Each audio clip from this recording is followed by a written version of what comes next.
is Pittsburgh, where the Allegheny and Monongahela rivers join to form the Golden Triangle. Pittsburgh, famed for its steel mills and the shimmering glow of its blast furnaces. Pittsburgh that in 1960 gained new distinction, for the Pirates won their first pennant in 33 years. And they faced the same World Series foe they encountered back in 1927, the fabled New York Yankees.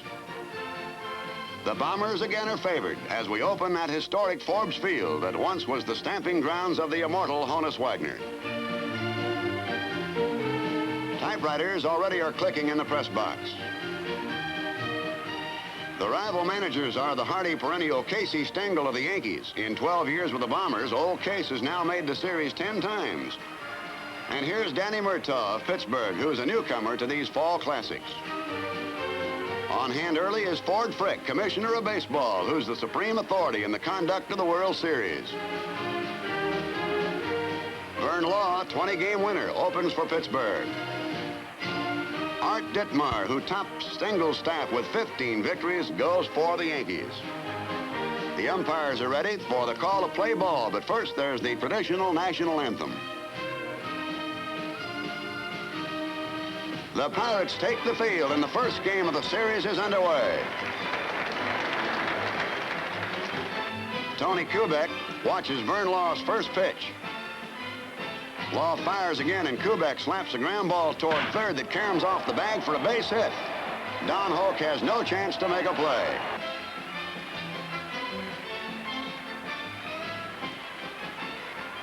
Hector Lopez, after failing in an attempt to bunt, hits a ground ball past the mound to Mazeroski. He tags Kubek and throws to first for the double play.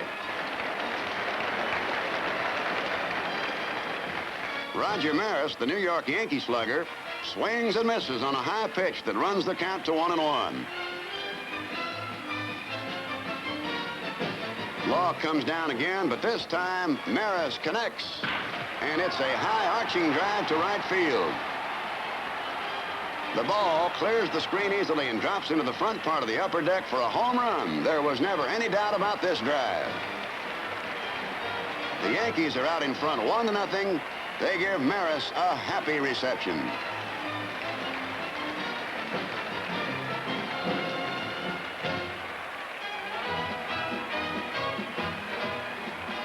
In the Pittsburgh half of the first inning, Bill Verdon walks, and Ditmar is off to a shaky start. Checks the runner at first. And there goes Verdon down to second. Yogi Berra's throw sails into center field, and Verdon races on to third. It's a stolen base and an error for failing to cover second. Dick Grote, an excellent right field hitter, proves it again when he deftly punches an outside pitch into the opposite field for a double. Verdon trots home with a tying run.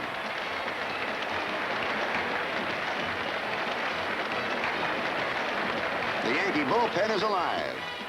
And out to the mound goes Casey Stengel to talk to his pitcher. But he allows Ditmar to stay in the game. Bob Skinner bounces a single over second, just out of reach of everybody. And Grote sprints home to put the Bucks in the lead 2-1. With one out, Skinner alertly steals second.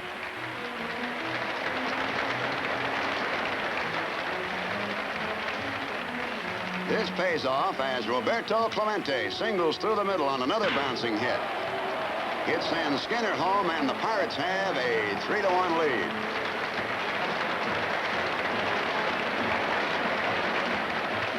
Stengel returns to the mound, and this time removes his starter and calls in Jim Coates, who ends the Pirate rally. In the Yankee second, with 2 men on first and second and 1 out, Richardson flies to Skinner, and Berra is doubled on second base at a very close play.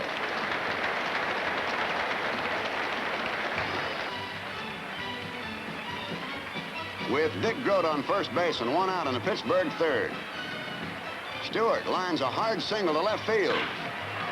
Grote digs now for third base, but he underestimates the arm of Hector Lopez as well as the sharpness of Stewart's hit. Lopez cuts him down despite a desperate slide by the Pirate captain.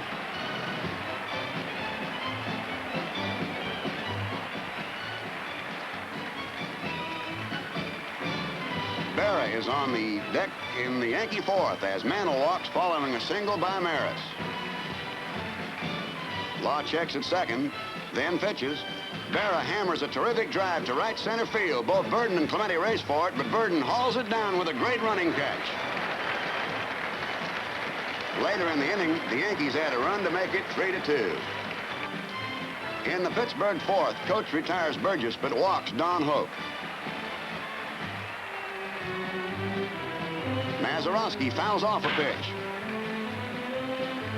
It's strike two, but coach makes the next one too good, and Mazeroski slams a long one to left.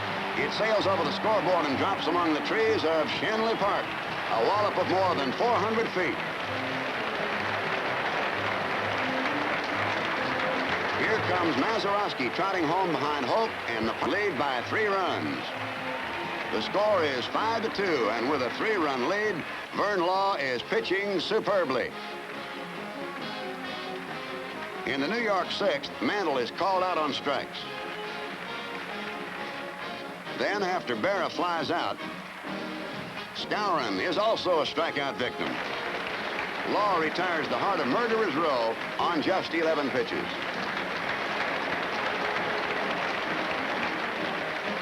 In the Yankee eighth, with the Pirates leading 6-2, Lopez opens with a single to right, and the Bombers are trying to get a rally underway. Maris also singles, and Murtaugh regards the situation as too dangerous as he calls for Elroy Face, the biggest little rescuer in baseball. Law's injured ankle is apparently giving him trouble. First to confront Roy is the mighty Mantle. Face strikes him out. Now comes Berra with a 2-0 count on him. Yogi swings away and lifts a routine fly to Roberto Clemente in right. Skowron tries to salvage something for the Yankees, but he too strikes out. With 12 pitches, Face stops the heart of the Yankee batting order, along with a scoring threat. Elston Howard pinch hits in the ninth with 1 out and Bobby Richardson on first. A swing and a drive to the outside in right field over the right field screen for a home run, which scores Richardson ahead of him to cut the Pirate lead to 6-4. The Yankees feel they're back in the ballgame. Tony Kubek singles to center, and they seem even more certain of it. Face doesn't appear to be too disturbed as he calmly works on Lopez, who slaps the ball to Mazeroski. It's a double play. Mazeroski groat to Stewart, and the Pirates win 6-4. The Bucks swarm around Face to congratulate him on his plucky relief hurling, while the defeated Yankees trudge silently back to their dressing room.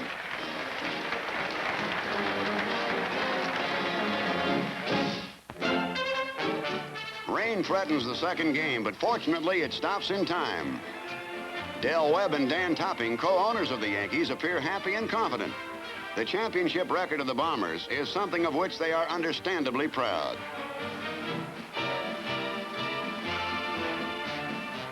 And so it's Friend against Turley in Game 2. And with Bob Friend on the mound, the Yankees start rolling as Kubek flips a little pop fly into left field. It gives him an opening hit in each game so far. Kubek tries to catch the Pirates off guard as he sprints for second. But Burgess fires to Mazeroski, and Tony is out on the first attempted steal by the Yankees in the series.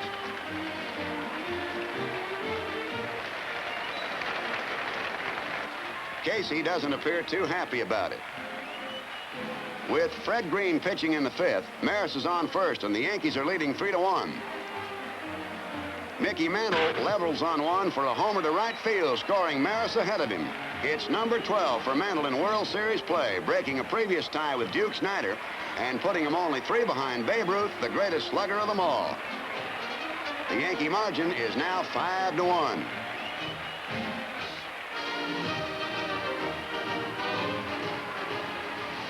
Elston Howard blasts open the sixth with a prodigious triple that crashes off the screen around the light tower in right center. Burden almost seems to scale the wall in a valiant but futile attempt for the ball.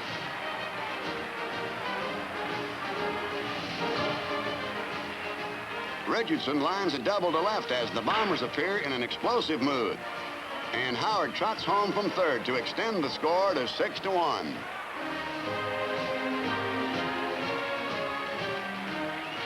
That's all for Fred Green. Danny Murtaugh signals for Clem Levine. It's nothing new for him, for as a former Dodger, he has faced the Yankees in other World Series. Berra shows no respect. Yogi singles with the bases loaded, scoring McDougal and Kubek.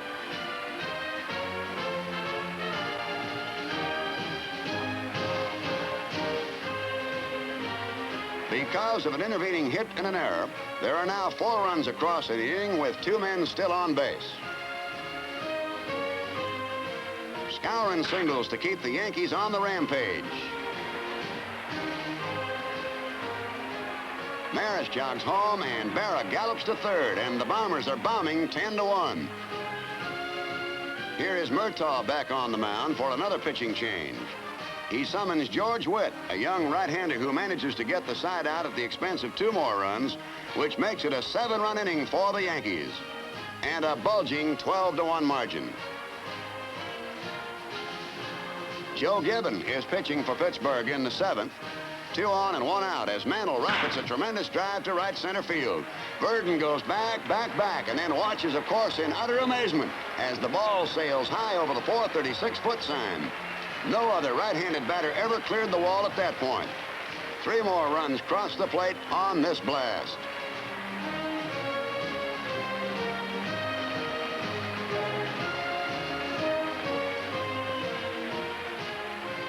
After adding another run in the 9th, the Yanks lead 16-1. Meanwhile, Turley has allowed 13 hits in 8 1/3 innings, but has scattered them very effectively until the 9th.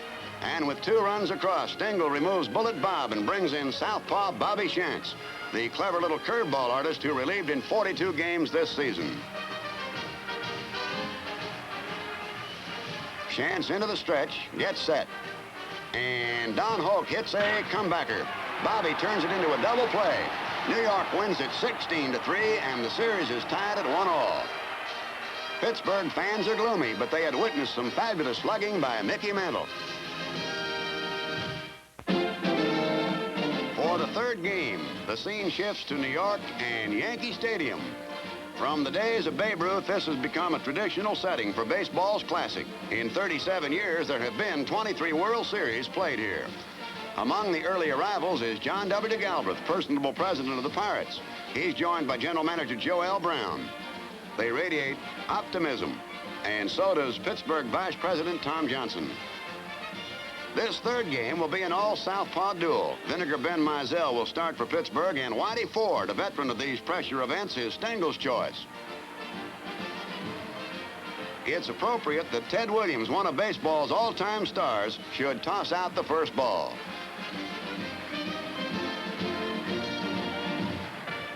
Whitey Ford cuts loose with his first pitch to Burden, and the bid for the series lead is underway. With runners on 1st and 3rd and 1 out in the New York half of the 1st, Bill Skowron bounces a single to center field, and Bob Cerv scores to make it 1-0.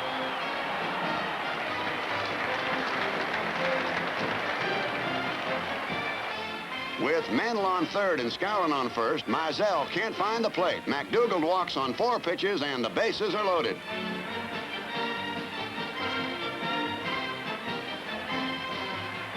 Clem Levine is summoned from the bullpen as manager Murtaugh decides to make a pitching change immediately. The Bucks are in trouble with the bases loaded and only 1 out.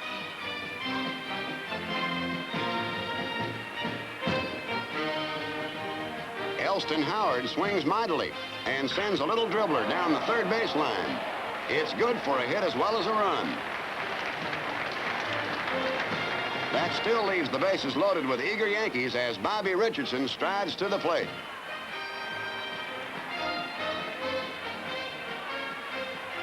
Bobby fouls off a pitch, and the count goes down to 3-2. But there's no foul on the next one. He smashes a hard drive to left field, and Civoli goes back, but he doesn't have a chance. It's a grand slam home run for the littlest Yankee of them all. Scoring Skowron, McDougald, and Howard ahead of him, and the New Yorkers lead 6-0. The Bombers congratulate the Mighty Mite, who hit one other home run back on April 30th.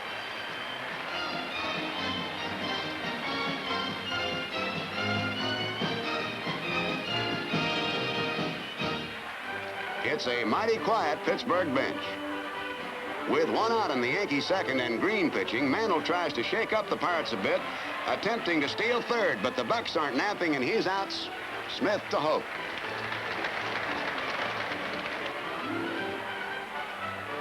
Billy Burton crashes a double off the auxiliary scoreboard in right center to lead off the Pittsburgh fourth. It's the first hit off Ford, but the Yankee lefty remains unruffled and unscored on.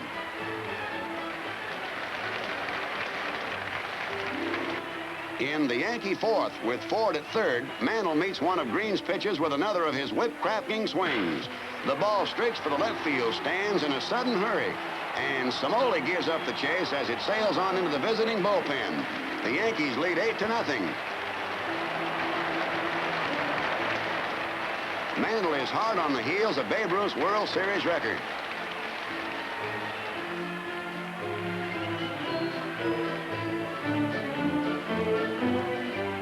After a couple of more hits, Green heads for the showers, and George Witt tries to stem the tide. Another hit follows, and for the second time, Richardson steps to the plate with the bases jammed. Witt is set to pitch.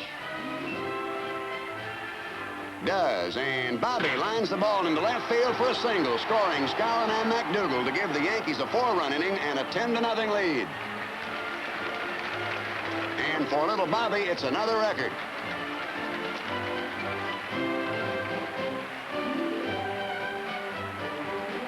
With one out in the Pittsburgh ninth, Dick Groat is retired on a hard smash, Skowron to Ford.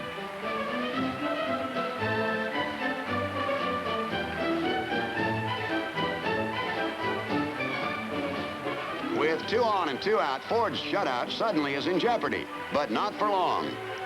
Samoli strikes out, and the Yankees win it 10-0. Whitey Ford has pitched New York into a 2-1 lead in the series, and the Bombers appear irresistible as Bobby Richardson joins the ranks of his power-hitting mates.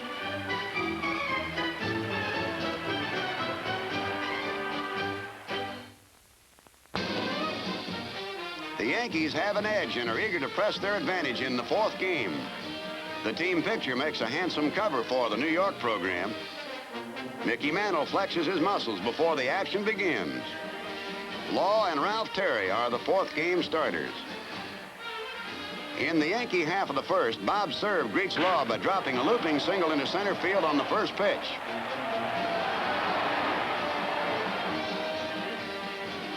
Law pitches to Kubek, who lines a double to left field, and Cerv gallops to third.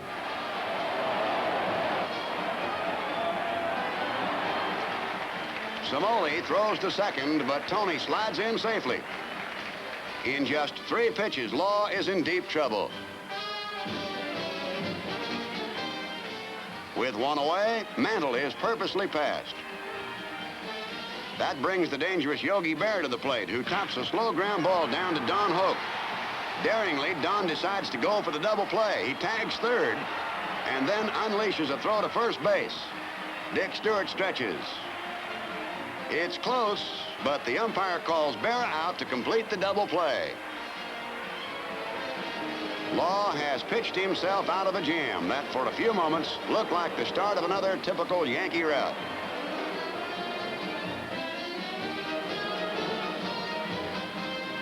In the Yankee fourth, with the bases empty, Skowron takes the first pitch. Then Bill pounds a home run over the 344-foot sign in right field for the first run of the ball game. It was the sort of outside pitch the former Purdue star loves to hit to the opposite field. He now has 5 World Series home runs.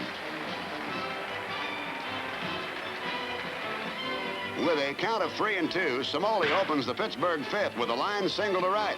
It's the first hit off Terry. Here's a pitch to Smokey Burgess. And he pokes the dribbler to Skowron, who tries for a force out at second base. But Cimoli is ruled safe on another eyelash decision, and the Buccos have 2 on with nobody out. Now let's get another angle on that play since Kubek is disputing the umpire's call.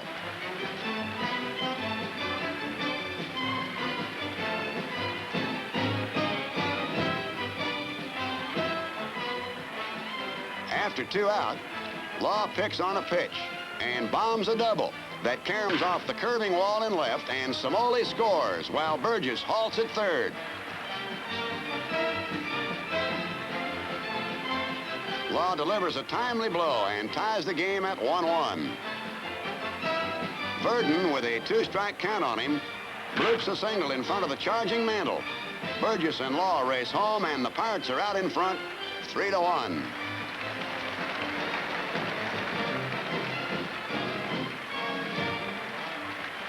After Richardson opens the Yankee fifth with a single, Law strikes out Terry. Bob Cerv is also a strikeout victim. Kubek is next, and he too misses a third one as Law fans the side.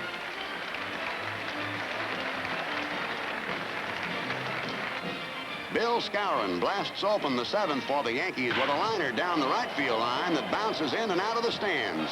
It's a ground rule double.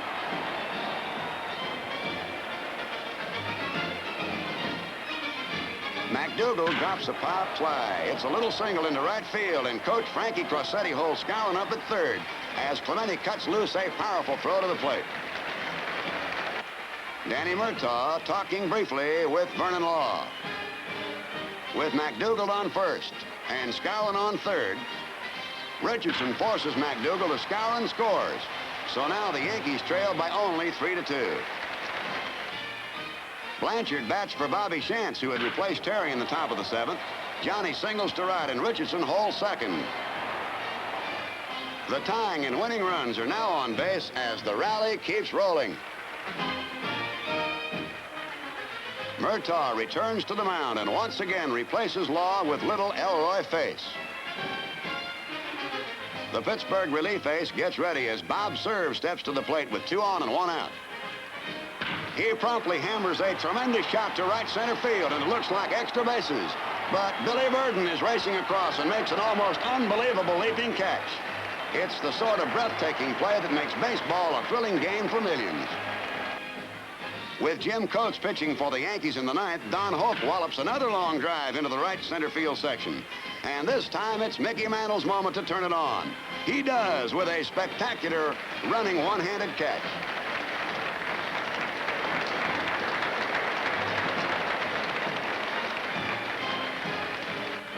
Going into the last half of the 9th, Face is still battling to protect Pittsburgh's 3-2 edge. He pitches, and Bill Skowron greets him with a sizzling shot down the third base line.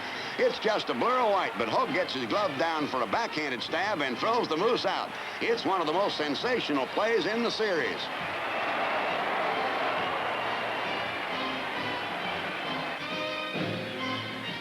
After 2 out, Dale Long bats for Richardson.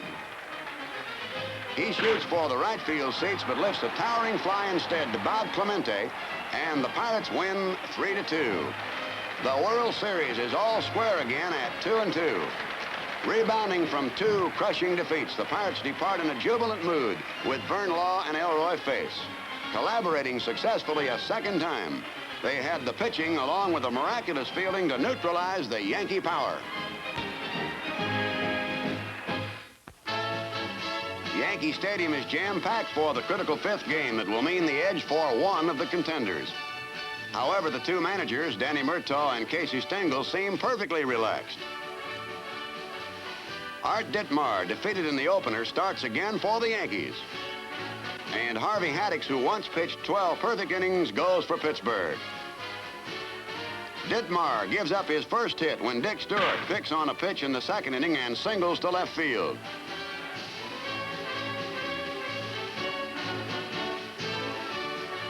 Cimoli forces Stewart, but Burgess resumes the attack with a line double that streaks into the right field corner, and the Bucks have runners at 2nd and 3rd.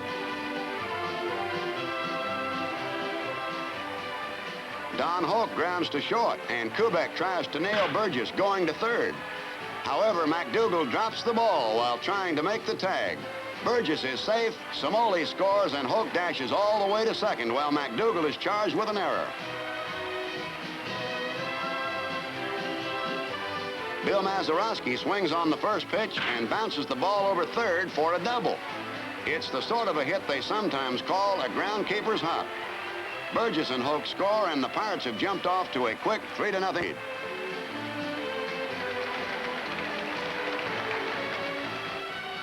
Louis Arroyo replaces Ditmar at this point, and that ends the scoring in the inning.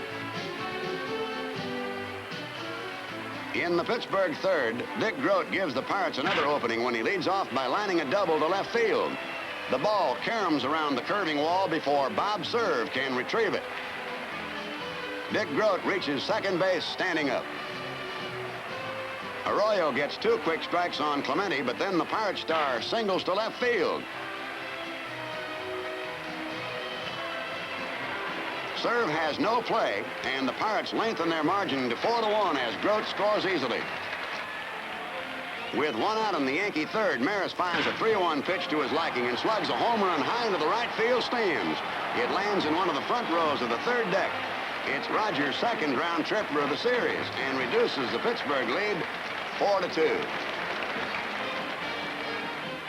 Haddix, who has allowed only 3 hits in 5 innings, strikes out Mantle in the 6th. And with 2 out, Elston Howard is completely baffled by an off-speed pitch as he watches strike 3. With 2 Yankee runners on the bases and 1 out in the 7th, Murtaugh believes that Haddix is tired, so Roy Face makes his 3rd appearance in the series. Haddix is generously applauded by the New York crowd. Face smothers the Yankee threat, fanning Maris for the 3rd out.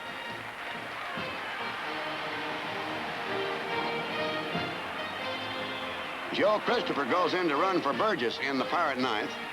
And when Ryan Duran unleashes a wild pitch, Christopher breaks for third base. He dives headfirst and slides in safely despite Yogi Berra's quick recovery.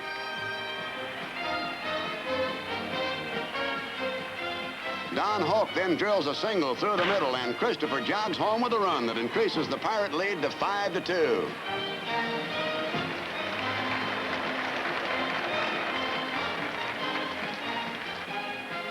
John Blanchard bats for Duran in the last half of the 9th. With 2 out, he's the last hope of the Yankees, but Blanchard flies to Clemente in right field, and the Pirates win 5-2 and take a 3-2 edge in the series. Once again, it was relief ace Elroy Face who wrapped it up. He's been the finisher in all of the Pirate victories.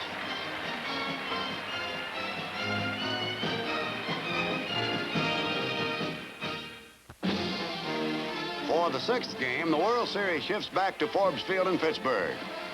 The Pirates show an eagerness for action as they work out. They need only 1 more victory to take the series. Here is Joe Cronin, American League president. He's no stranger here, having once played for the Pirates. Bob Friend, loser of the 2nd game, will start for Pittsburgh. And Whitey Ford, who's 1-0 in the series, is Stengel's choice to keep the Yankee chances alive. The Pirates take the field for the start of another game in a wild and woolly head-on collision between 2 great teams. In the 3rd, with the Yankees leading 1-0, Kubek goes to first after being hit by a pitch. Maris rips into a waist-high delivery and smashes a double off the right field screen, and Kubek takes 3rd. It was another home run bid by Roger that didn't quite have enough loft. Friend, who survived only 4 innings in the 2nd game, is in serious trouble once more. Bob's next problem is Mantle. He slashes a single over second that tallies Kubek and Maris, and the Yankees are away to a 3-0 lead.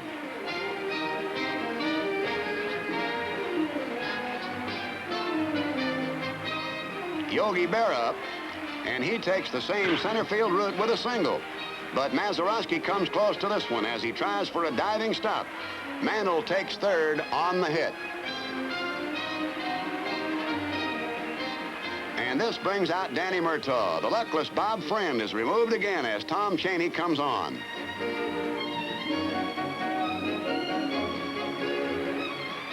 After the Yankees add a 3rd run in the inning to make it 4-0, Bobby Richardson pulls a long drive to left field. It sails over the head of Gino Cimoli and is in there for a triple. Berra and Blanchard tally to make it 11 runs batted in for Little Bobby in the series. It's a new record. In the Yankee fourth, Maris lifts a high pop foul behind the plate. Hal Smith makes a desperate try for the ball, finally spilling over the railing and plunging headlong into the box seats.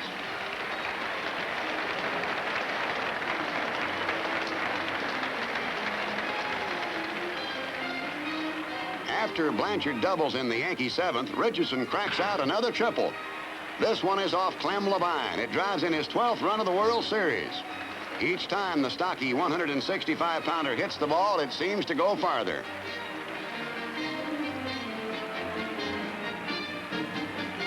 Whitey Ford checks signals with Blanchard. With one out in the ninth, Cimoli singles to right field to revive Pirate hopes of ruining Ford's bid for a second shutout in the series. That brings up Pittsburgh catcher Hal Smith. He grounds to Cletus Boyer, who throws to Bobby Richardson. Bobby relays on to Skowron, and it's a game-ending double play. New York wins 12-0 to tie the series 3-3. Ford's pitching again proves invincible. And so this is it, the seventh and decisive battle in the World's Championship. The fans already are caught up in the excitement. Warren Giles, president of the National League, beams with supreme confidence in his rebounding Bucks. Vern Law will carry the hopes of the Pirates, while the Yankees put their faith in Bob Turley. The Pirates come charging out of their dugout, and the tense struggle is underway. With 2 out in the Pittsburgh first inning, Bob Skinner draws a walk. Rocky Nelson takes a pitch that comes in too low for a ball. Turley takes his time, then with a count of 2-1, Rocky lashes at the next pitch and pulls the ball to right field. Maris retreats to the wall, but it's a vain effort. It's a powerful drive high over the screen for a home run. Bob Skinner scores ahead of Rocky, and the Pirates grab an early 2-0 lead on Nelson's long wallop into the seats. And Stengel isn't a bit happy about it. In the Yankee second with 1 out, Yogi Berra tries to push the ball down the left field line, but Hoke makes a dazzling stop. The spirit of the Pirates is at a high pitch. They're battling on every play. Hoke scrambles back to his feet and throws Berra out.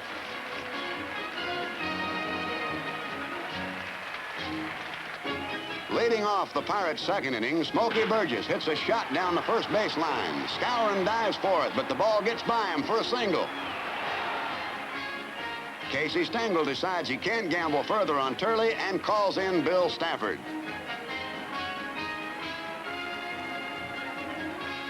With 2 away, Mazeroski is on second, Hoke on third. Stafford struggles to get out of the jam, but Verdon singles to right. Mazeroski and Hoke score, and the Pirates move out to a 4-0 lead.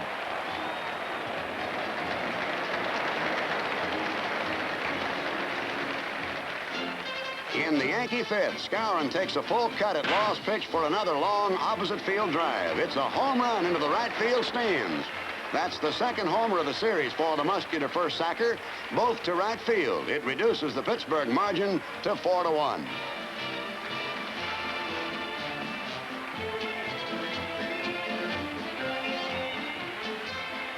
After Richardson opens the Yankee sixth with a single, Tony Kubek walks. Murtaugh has a long conference with Law. And he finally decides that a change is in order, sending out a signal for Mr. Bullpen Elroy Face. After retiring one man, Face is solved for a single to center by Mantle. Grote's desperate dive for the ball is short of the mark, and Richardson scores while Kubek takes third.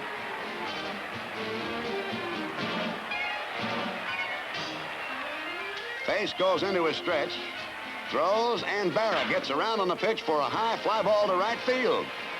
Yogi leaps up and down like a rookie as he sees the ball settling into the right field upper deck. Kubek scores first. Then Mantle and the happy Yogi come around to cross the plate.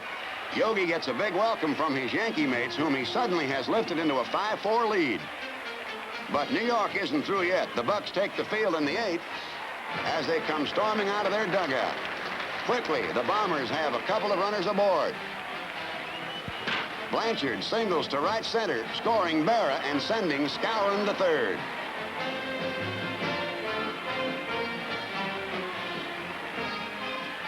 Cletus Boyer keeps the rally rolling as he lines a double into the left field corner. Skowron scores, and New York has a 7-4 margin in the final game of the series.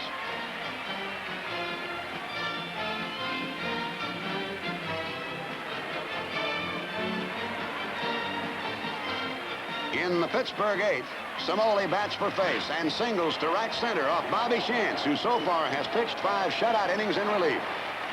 Pirate fans are hopeful of a typical Buck rally.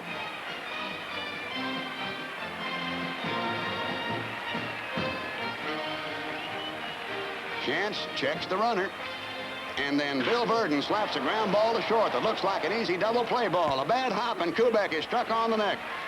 Richardson comes over to give him aid. It's a bad break for Tony and the Yankees.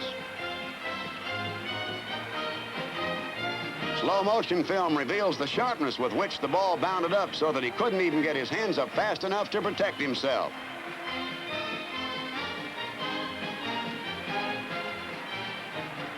Both Yankee trainers rush out to administer first aid. Manager Casey Stengel also joins the group. Kubek wants to remain in the ballgame, but Casey sends him to the clubhouse. Billy Burden is credited with a hit. The Pirates are driving as DeMaestri replaces Kubek. The game resumes, and Shantz tries to overcome the bad break, but Dick Groat singles to left field, scoring Cimoli, while Burden stops at second. The Pirates have moved into a threatening position again. They've cut the lead to 7-5 and have the tying runs on. Now Stengel is out at the mound. He removes Bobby Shantz, who had hurled shutout ball before luck ran out on him in this frame. Jim Coates takes over and retires the next 2 men. Then Bob Clemente tops the ball for a dribbler towards first. As Burden scores, Skowron grabs the slow roller, only to find that Coates is also over to make the play. There is nobody covering first, and Clemente beats it out for the base hit. With Groat on third and Clemente on first base, Hal Smith steps to the plate, settles in his stance, and then misses a vicious swing at a high fastball. The crowd is tense. When Coates again delivers the same type of fastball that Smith had just missed, it's a far different story on this swing. There she goes out toward the red brick wall in left center. Berra chasing, but it's gone for a home run, scoring a good 15 feet above the wall near the 406-foot marker.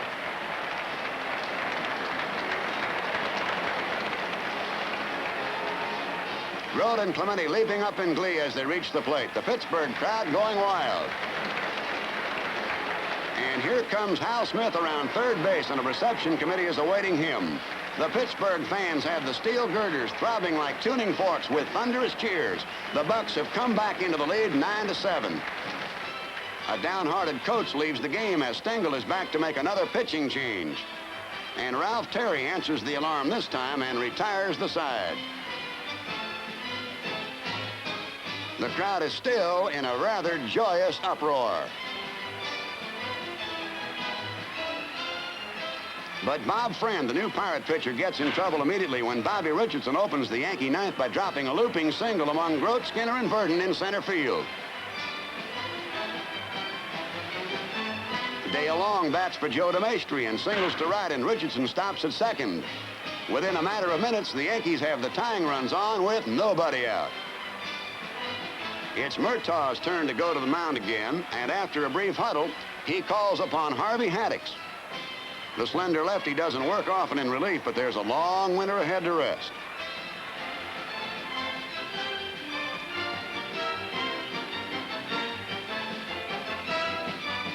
After Roger retired with Yankee base runners on second and first, Mantle singles to right center.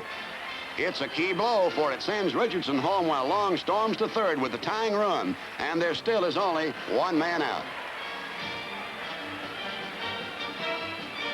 The clutch-hitting Yogi Berra smashes the ball down the first base line, and Nelson makes a spectacular stop and steps on first base, retiring Yogi. But Mantle evades his frantic tag and dives safely back into the bag. Meanwhile, the run scores and the game is all tied 9-9.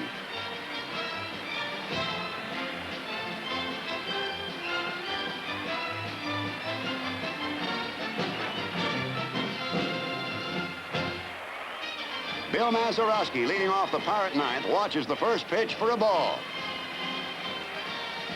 Terry, very cautious, takes a lot of time getting the signal and eyeing the batter, but here comes the pitch.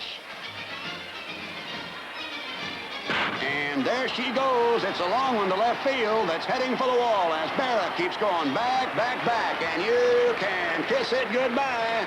It's a home run for Mazeroski, and the Pirates win 10-9 to become the new baseball champions of the world.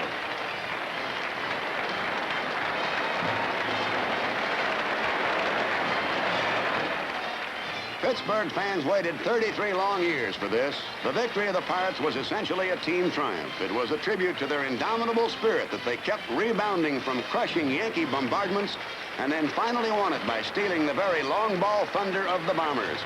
Even Hollywood couldn't have dreamed up a more thrilling finish, and it came with a dramatic impact that makes baseball unmatched in the world of sports.